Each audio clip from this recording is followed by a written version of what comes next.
Hello friends, అందరికీ నమస్తే. Welcome my channel. Visakhapatnam Vizag road Akhil అనే ఓ యువకుడుకి ఎదురైన అనుభవం. అమ్మాయి అందంగా ఉంది కదా అని ఇచ్చాడు. కానీ ఆ తర్వాత తనకు ఎదురైన అనుభవం ఏంది అంటే, ఆ అమ్మాయి అతన్ని చంపిందా, మర్డర్ చేసిందా, ఇంకేం చేసిందా అనేది తెలియాలంటే మనం ఒక్కసారి ఆ దారిలో వెళ్తేనే తెలుస్తుంది. వెళ్దామా మనం మన దయ్యాల దారిలోకి? అనే యువకుడు ఇంటర్మీడియట్ చదువుతున్నాడు. అయితే ఇంటర్మీడియట్ చదువుతున్న ఇతనికి పిసినారితనం ఎక్కువ, స్వార్థం కూడా ఎక్కువే. తన పొట్ట తాను చూసుకుంటాడు. ఎక్కువగా స్నేహితులలో తిరిగాడు. కానీ రీసెంట్గా తన లవర్ వాళ్ళ తమ్మునికి పెళ్లి ఫిక్స్ అయింది. తాను ప్రేమించే అమ్మాయి తమ్మునికి పెళ్లి ఫిక్స్ అయిందని చెప్పేసి ఆ పెళ్లి వైజాగ్లో జరుగుతుంది. ఆ వైజాగ్కి వెళ్ళాలి అంటే ఫ్రెండ్స్ అందరిని తీసుకపోతే తనకు ఖర్చు అవుతుంది. వాళ్ళు ఎక్కడ పడితే అక్కడ ఆపుతారు. వాళ్ళకి అన్ని తినిపించాలి, తాగిపియాలి, అన్ని చేయాలి. అదేదో ఒక్కడనే పోతే బాగుంటుంది కదా అని చెప్పేసి ఒక్కడు ఏరాడు. అయితే ఒక్కడు బయలుదేరుతున్నప్పుడు హైవే రోడ్ల మీద వెళ్తున్న అతనికి, అంటే హైవే రోడ్ల మీద వెళ్తున్నంత వరకు ఇతనికి బాగానే ఉంది. ప్రయాణం చేశాక మన తెలంగాణ దాటి ఆంధ్ర బార్డర్కి వెళ్ళాడు. వెళ్ళి ముందుకు వెళ్తున్న ఇతనికి ఆ మార్గం మధ్యలో అక్కడక్కడ ఎదురవుతున్న దాబాలు, టీ స్టాళ్ళు కనిపిస్తున్నాయి. ఇతనికి మంచూరియా అంటే పిచ్చి ఎక్కువ. మంచూరియా ఎక్కడ దొరుకుతుందో అని చెప్పేసి చూస్తున్నాం.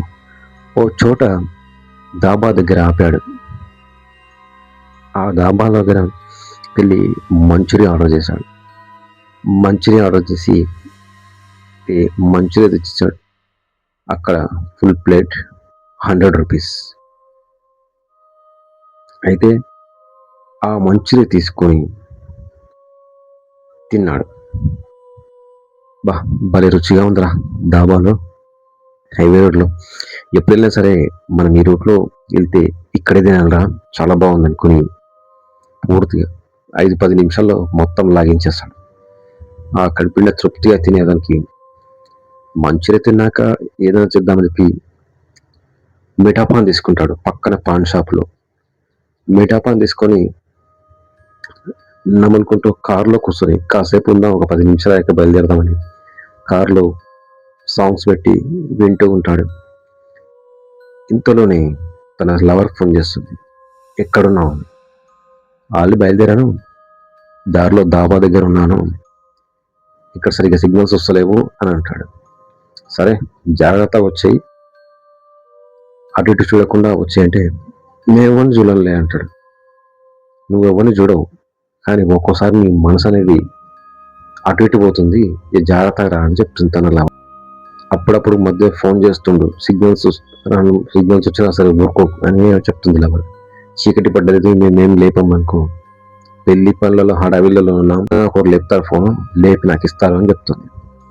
సరే అని అక్కడ నుంచి బయలుదేరతాడు అతను.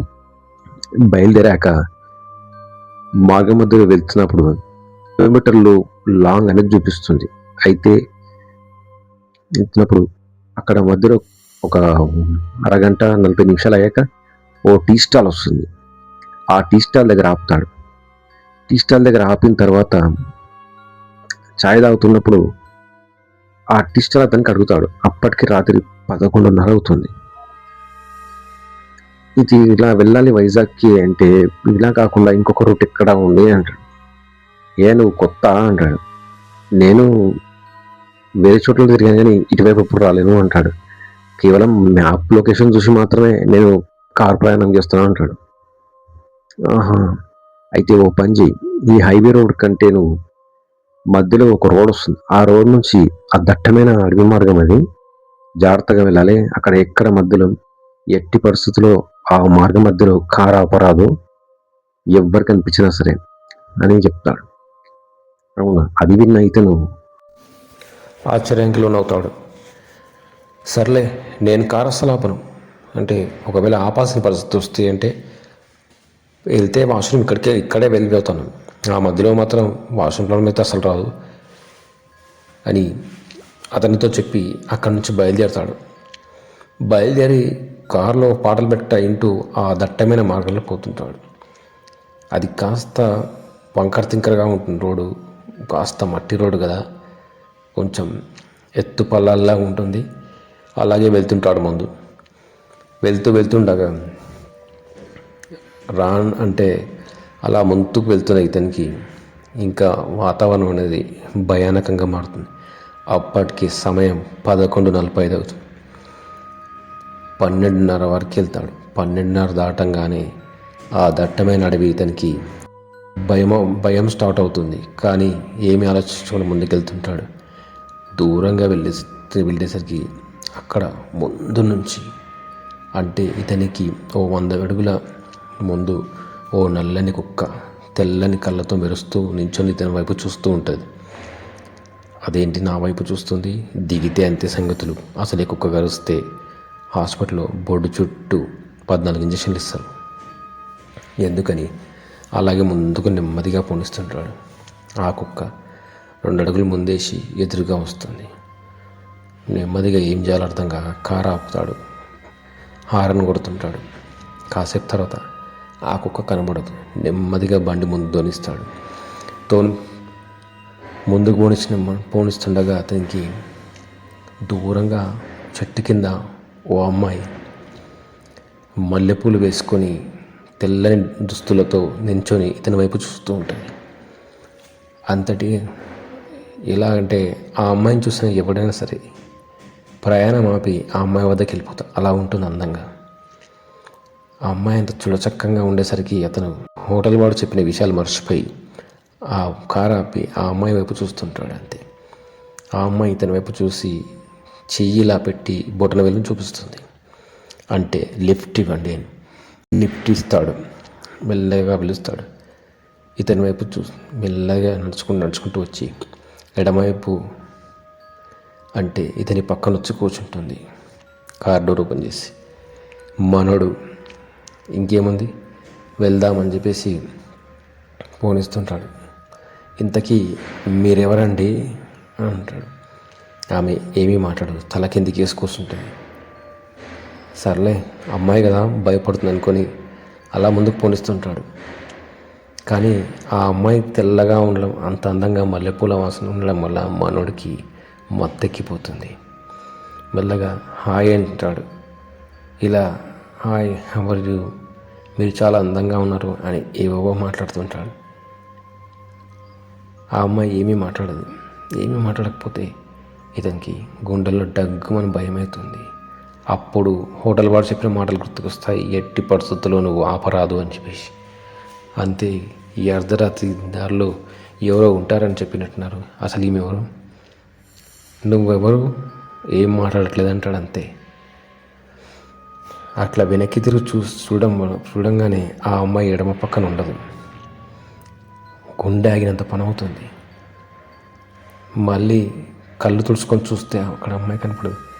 వెనక సీట్లో చూస్తే నల్లని కుక్క దంబిలుస్తూ ఇతని వైపు చూస్తూ ఉంటుంది. అంతే. అక్కడే పడిపోతాడు. తెల్లారు లేచి చూసేసరికి ఇతని కారు ఎదురుగా ఓ ట్రాక్టరు, ఒక 4-5 రైతులు నాగలి పట్టుకొని నించొని ఉంటారు. వాళ్ళు కార్ డోర్ ఓపెన్ చేసి ఏమైంది, రోడ్డుకి అడ్డంగా కారు ఇలా పెట్టి నిద్రపోయావు, ఏమనుకుంటున్నావయ్యా, తెల్లారితే మేము నడుస్తాం తెలియదంటే, నాకేం తెలియదు, రాత్రి ఇలా వస్తుంటే ఇలా జరిగిందని చెప్తాడు. అప్పుడు వాళ్ళు అంటారు, ఈ దారిన ఏం చేసినా ఉదయమే చేయాలి, రాత్రి వెళ్ళలో ఈ దారిన రాకూడదు. ఓ అమ్మాయిని ఇక్కడ రేప్ చేసి చంపేసినందుకు ఆ అమ్మాయి ఇక్కడ ఆత్మహత్య తిరుగుతుంది, కొంతమందికి కనపడుతుంది, దయ్యమై పిలుస్తుంది అని అంటారు. నీ అదృష్టం బాగుండి నువ్వు బతుకున్నావు. చాలామంది ఇక్కడికి వచ్చిన వాళ్ళంతా మతిస్థిమితం లేకుండా పోయి యాక్సిడెంట్లే చచ్చిపోయారు. అసలు చనిపోయడానికి కనీసం ఎలాంటి ఆధారాలు లేకుండా చచ్చిపోయేవాడు ఇలా ఇక్కడ చచ్చిపోడు. ఆడు మతిస్థిమితం పోయి వాడు ఏం చేస్తున్నాడో అర్థం కాక రోడ్డు వైపు అలాగే వాహనంతో అలాగే వెళ్ళి ఎక్కడో లారీ కింద పడి చచ్చిపోతాడు. అలా చేస్తుంది ఆత్మ. అందుకే ఇటువైపుగా రాకూడదు అంటాడు. ఆల్రెడీ నీకు ఎవరు చెప్పలేదా అంటే ఆ హోటల్ వాడు చెప్పాడు, కానీ నాకు ఈ రూట్లో రాగానే రాత్రి ఇట్లా అమ్మాయి కనిపించిందంటే బతికేవరా దేవుడా అంటాడు. అంతే. ఆ రోజు నుంచి ఇతను అటువైపు కదా నైట్ ప్రయాణం చేయడం మానుకుంటాడు. అసలు ఎక్కడికి వెళ్ళాడు ఒంటరిగా. సో ఫ్రెండ్స్, అమ్మాయి అందంగా ఉంది కదా అని లిఫ్ట్ ఇస్తే ఇలాగే జరుగుతుంది. ఇది చాలా చోట్ల చాలామందికి జరిగింది అనుభవం. ఇది నైట్లో ఎవరైనా లిఫ్ట్ అడిగితే మాత్రం అస్సలు ఇవ్వకూడదు. సో ఫ్రెండ్స్, వీడియో కనుక నచ్చితే లైక్ చేయండి, షేర్ చేయండి, మరి మీ కోసం ఛానల్ సబ్స్క్రైబ్ చేయండి. మరొక జరిగిన సంఘటనతో మీ ముందుంటాను. అంతవరకు సెలవు. నమస్తే, బాయ్.